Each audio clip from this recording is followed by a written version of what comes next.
नमस्कार. सोमेश्वर रिपोर्टरमध्ये आपलं स्वागत आहे. धनगर समाजाचं आंदोलन एसटीमध्ये समावेश व्हावा यासाठी जे आंदोलन चालू आहे त्यासाठी आपण खंडाळा तालुक्यातील लोणंद येथे आलो आहे.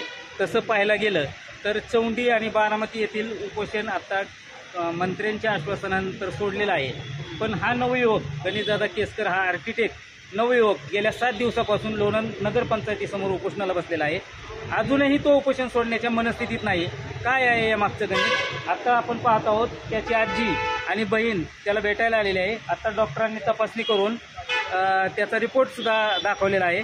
एखाद्या वेळेस त्यांच्या जीविताला काही धोका निर्माण होतोय का तेही पाहणं आपल्याला पाहायचं आहे. आपल्या आत्ता बरोबर खंडाळा तालुका पंचायत समितीचे सभापती रमेशदादा दायगुडे, उद्धव बाळासाहेब ठाकरे गटाचे समन्वयक कांबळे, चंद्रकांत शेळके असे बरेच जण त्या उपोषणास पाठिंबा देण्यासाठी आले. उपोषण बारामती आणि चौंडीमधलं मंत्र्यांच्या आश्वासनानंतर सोडलेलं आहे. पण लोणंद खंडाळा येथील उपोषण हे गणेशदादा केसकर हा युवक उपोषण सोडत नाही. काय आहे यामागं त्याबद्दल त्यांच्याकडून आपण जाणून घेऊया. नमस्कार. का उपोषणाचं काय असेल?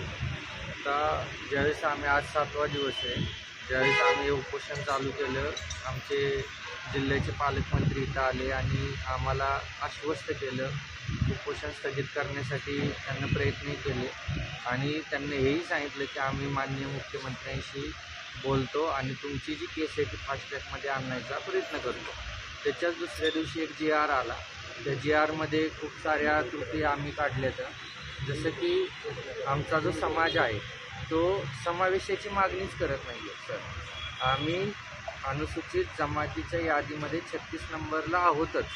फक्त यांच्याकडून जी स्पेलिंग मिस्टेक झाली आहे, धनगड असं लिहिलं आहे. तर आमचं म्हणणं आहे की या राज्यामध्ये धनगड अस्तित्वात नाहीत आणि आमचंच म्हणणं नाही आहे. तर महाराष्ट्र शासनाने जोही सर्वे केला आहे त्याच्यानुसार आम्हाला 2019, 22 आणि 23 या 3 वर्षामध्ये मुख्यमंत्री साहेबांनी आम्हाला तशी शपथपत्र दिले, ॲफिडेव्हिट दिले. काय दिले की धनगड या राज्यात अस्तित्वात नाहीत, आहेत ते धनगर आहेत. पण ते जर हे मान्य करतायत तर ते राज्यपालांमार्फत दुरुस्तीची शिफारस का करत नाही? आणि मग त्यांनी परत काल एक GR काढला आहे. त्याच्यामध्ये खूप साऱ्या चुका आहेत. आम्ही समावेशाची मागणी करत नाही, ते कायम आमच्या तोंडात समावेशाचा शब्द टाकतायत. आमच्या अजून जे धनगर बांधव आहेत, भगिनी आहेत, त्याच्यापासून अनअवेअर आहेत. त्यांना हा मुद्दा अजून कळलेला नाही म्हणून ते एक संघटित दिसत नाही. ज्यावेळेस हा धनगर समाज एक संघटित दिसेल त्यावेळेस सरकारला हे करायलाच लागेल आणि ते करायला आम्ही सर्वजण भाग पाडू.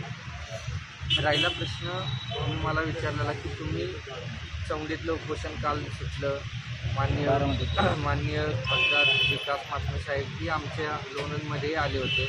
मलाही त्यांनी रिक्वेस्ट केली की आपण उपोषण मागं घ्यावं. सरकारने आता अभ्यास टीम निवडलेली आहे. पण त्यांनाही आम्ही तेच सांगितलं की याच्यामध्ये आम्ही जे मागणी करतोय ते कुठंच दिसत नाही आहे. त्यामुळे हे उपोषण आम्ही तसंच चालू ठेवू. आमची मागणी एवढीच आहे की तुम्ही लवकरात लवकर दुरुस्तीची शिफारस ऐवजी करावं, जसं इतर राज्यांमध्ये केलं. म्हणजे बिहार, झारखंड आणि ओडिसा. बिहारची तुम्ही STची लिस्ट बघितली तर त्याच्यामध्ये तुम्हाला सरळ दिसून येईल 1956 किंवा 2015च्या अगोदरपर्यंत की सरळ धनगड लिहिले आणि ते 2015ला त्यांना बदलून धनगर केले. पण जर बिहार स्टेटमध्ये धनगडचं धनगर होऊ शकतं तर महाराष्ट्राने काय पाप केले? महाराष्ट्रातल्या धनगरांना काय पाप केले? सरळ याच्यामधून दिसून येते की महाराष्ट्रात बहुसंख्य धनगर समाज आहे. 2.25 कोटीची जमात आहे. महाराष्ट्रातली 2 नंबरची संख्येनं जमात आहे. त्यांना जर STचं आरक्षण भेटलं तर सर्वांना एक राजकीय बदल खूप मोठा होणार आहे. याच्यामध्ये सगळाच बदल होणार आहे आणि म्हणून आमची जेवढी संख्या आहे त्या संख्येच्या याच्यामध्ये आम्हाला तो आमचा हक्क भेटला पाहिजे, जो 70 वर्षापासून आम्हाला भेटलेला नाही. आणि जोपर्यंत हक्क आम्हाला हे सरकार देत नाही तोपर्यंत मी इथून उठणार नाही. जोपर्यंत आपला हक्क आहे तो मिळाल्याशिवाय मी इथून उठणार नाही असं उपोषणकर्ते गणेशदादा केसकर यांचं म्हणणं येते. आपल्याबरोबर आहेत आता गणेशदादा यांच्या आजी.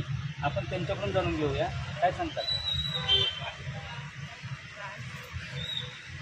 7 दिवस झालं माझा नातू इथं उपोषणाला बसलाय म्हणून तरुण त्याची तुम्ही काय दखल घ्यायना. येऊन काय असं तर ती येऊन त्याला विचारावं काय आहे काय नाही. नमस्कार. सोमेश्वर रिपोर्टर मी विजय लकडे, खंडाळा. जनतेची फसवणूक करणाऱ्या सरकारचा, जनतेची फसवणूक करणाऱ्या शेंड सरकारचा